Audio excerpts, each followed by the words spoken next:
what nature and captivity is more possible than other species. I think whales, forget about it. I've yet to come, since my sort of awakening, if you will, my transition, now that I see things significantly different, I've yet to come across a facility that's transparent enough for me to actually believe in what it is that's going on. Anytime you dig just even a little bit further, and as far as keeping animals in captivity, you only have to look at, elephants, apes, big cats.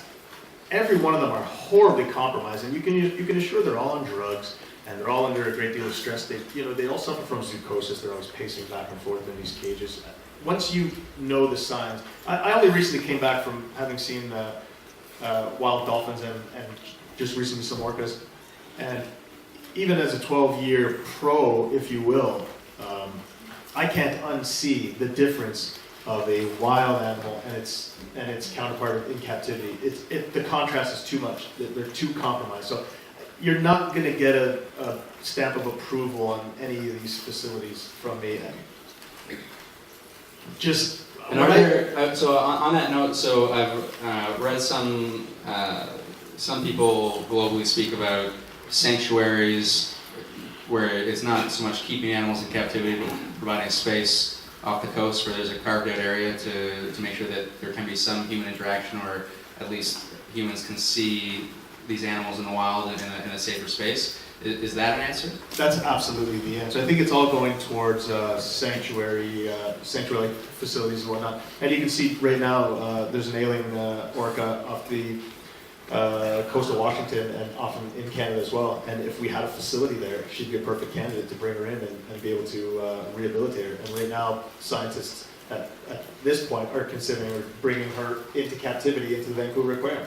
Right. So you've written about giving animals dignified lives, and that would be the way to do it. Oh, absolutely. It would give them, if not the semblance of a natural life, it may very well give them a chance at experiencing a natural life.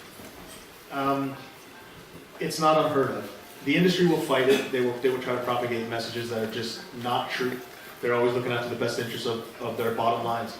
But yeah, the future is absolutely sanctuaries, and I believe in my heart that future is, we're right on deck. We're ready for it.